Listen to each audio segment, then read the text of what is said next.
मित्रों नमस्कार। मैं हरिश्चंद्र पाठी हरीश आज अपने हिंदी चैनल गीति वाटिका के माध्यम से आप सबके सामने अचानक प्रस्तुत हो रहा हूँ। अंतर्भाव जगा कि मुझे आज इस कार्यक्रम को देना जरूरी है ताकि हमारे तमाम प्रशंसक, हमारे समर्थक, हमारे सहयोगी, हमारे स्वजन बंधु अपने आप को इस भीषण गर्मी से बचाव कर सकें और इस समय का सही सदुपयोग कर सकें। जैसा कि आज से रोहिणी नक्षत्र लग गई। रोहिणी नक्षत्र 27 नक्षत्रों में रोहिणी नक्षत्र वो नक्षत्र है जिसमें सूरज की किरणें सीधे पृथ्वी पर पड़ती हैं, जिसके कारण तपती हुई लू, तपती हुई हवाएं, मरुस्थल क्षेत्र में आंधियां आते रहते हैं, जिसे 9 दिन के इस तपने के पीछे हमारे ऋषि मुनियों ने एक कारण ढूंढा जो सुनिश्चित था। वो ये कि 9 दिन तपने का अलग अलग प्रकृति का अपना एक रहस्य है और प्रकृति जो भी कार्य करती है वो समाज के हित के लिए, प्रकृति के जितने भी लोग हैं, जीव जंतु पशु पक्षी, सबके हित के लिए प्रकृति अपना कार्यक्रम करती रहती है। तो मैं सिर्फ ये बताऊंगा आज कि यह 9 दिन का नौतपा जो रोहिणी नक्षत्र में सूर्य की सीधी किरणों के पड़ने के कारण भयंकर भीषण प्रचंड गर्मी, गर्म हवाएं लू के रूप में बहुत प्रचारित हो रही हैं। सरकार की ओर से तमाम जानकारियां दी जा रही हैं सचेत रहने के लिए, समय पर सावधान रहने के लिए, यात्रियों के लिए भी कि आप कैसे क्या करें। इस 9 दिन अपने आप को आप सुरक्षित रखें। देखें, अगर ये नौतपा न होता तो निश्चित रूप से हम सब या पूरी प्रकृति के जितने भी जनमानस हैं सब भूखे मर जाते।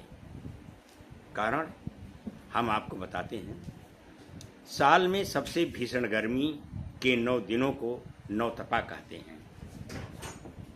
साल में सबसे भीषण गर्मी के 9 दिनों को नौतपा कहते हैं।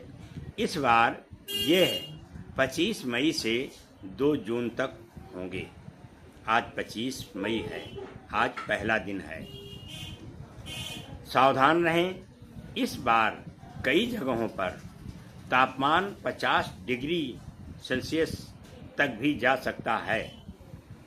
पिछले साल तापमान अधिकतम 45-47 तक था, लेकिन इस बार तापमान 50 डिग्री तक जा सकता है। नौतपा नहीं होगा तो हम भूखे मर जाएंगे। हमारी प्रकृति तमाम ऐसे उपद्रवी कारकों से त्रस्त हो जाएगी कि हर चीज़ की समस्या बनेगी। और 9 दिन से संबंधित हमारे ऋषियों ने एक दोहा लिखा था, सुने। 2 मूसा 2 कातरा, 2 तीड़ी 2 ताप। 2 मूसा 2 कातरा, 2 तीड़ी 2 ताप, और 2 की बाजी जल हरे। 2 की बाजी जल हरे, 2 विश्वर 2 वाय। हम आपको ये जो 2 करके बताया गया है इसका विस्तार बताते हैं।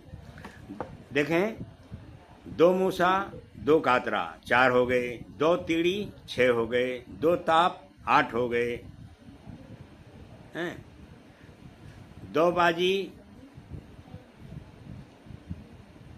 10 2 विश्वर 12 2 वाज। ये इतनी चीज़ें 9 दिनों से तपने से प्रभावित होती हैं। देखें, पहले 2 मूसा का हम विस्तार दे रहे हैं। यदि नवतपा के पहले 2 दिन लू और भीषण गर्मी न पड़े तो चूहों की संख्या बहुत बढ़ जाती है। ध्यान से सुनिए, यदि नवतपा के पहले 2 दिन लू और भीषण गर्मी न पड़े तो चूहों की संख्या बहुत बढ़ जाती है, इसीलिए कहा गया 2 मूसा। फिर 2 कातरा। इसके बाद के 2 दिन गर्मी ना पड़े, मतलब 25 26 चूहे से संबंधित, 27 28 को देखें 2 कातरा। इसके बाद के 2 दिन गर्मी ना पड़े तो कातरा फसल को नष्ट करने वाला कीड़ा वो नष्ट नहीं होता है, वो मरता नहीं है। अगर वो जिंदा रह जाएगा तो हमारी फसल बर्बाद हो जाएगी। 27 28 की गर्मी। अब 29 30 की गर्मी देखिए। 2 तीड़ी। अगर 5वें और 6ठें दिन गर्मी ना हो तो टिड्डी और उसके अंडे नष्ट नहीं होते हैं। टिड्डी का दल आपने देखा होगा, इसके लिए एक उन्मूलन अभियान चलाना पड़ता है सरकार को कभी कभी। तो ये अगर 29 30 में ये भयंकर गर्मी ना पड़े तो टिड्डी और उसके अंडे नष्ट नहीं होते हैं। और 2 ताप।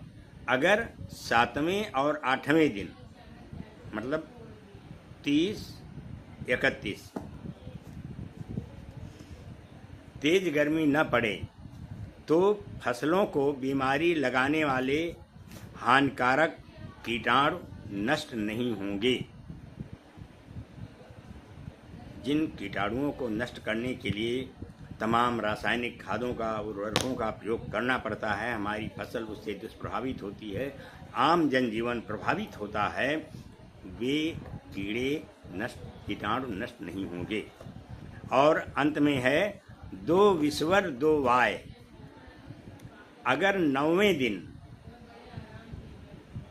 तेज गर्मी ना हो तो सांप बिच्छू जैसे विषैले जीव इस धरती पर बढ़ जाएंगे, ये नष्ट नहीं होंगे। इसीलिए 9वें दिन भी प्रचंड गर्मी पड़नी चाहिए ताकि हमारे मानव समाज को इन विषैले सर्पों से, बिच्छुओं से सुरक्षा मिल सके। भीषण गर्मी के इन 9 दिनों में परिवार के बुजुर्गों को बहुत ही सावधानी बरतनी चाहिए। बच्चों को बहुत ही सतर्कता के साथ पालन पोषण करना चाहिए, सतर्क रहना चाहिए ताकि सब लोग स्वस्थ रहें। बुजुर्गों को या घर से बाहर निकलने वाले लोगों को नियमित रूप से हर आधे घंटे पर कुछ न कुछ खाते पीते या जल ही लेते रहना चाहिए। कड़ी धूप में बच्चों को घर से बाहर नहीं निकलने दें, छाँव हो जाए तब बाहर निकलें। और इस नवतपा को खूब तपने दीजिए। आपके लिए भी, हम सब के लिए भी यह एक तपस्या है। इस तपस्या को हम करेंगे तो जिसका प्रतिफल होगा कि हमारी फसल बढ़िया होगी, कीड़े मकोड़े या जो हमारे लिए नुकसानदायी प्रजातियां हैं ये सब नष्ट हो जाएंगी। ये सब सूर्य देव की कृपा से रोहिणी नक्षत्र में सीधी किरणों के पड़ने के ही कारण होता है। इन्हीं शब्दों के साथ मैं आप सबके मंगलमयी भविष्य की कल्पना करते हुए निवेदन करूंगा कि आप सब स्वस्थ रहें, सुखी रहें और अपने परिवार का अधिक से अधिक ख्याल रखें। इन्हीं शब्दों के साथ बहुत बहुत धन्यवाद, आभार।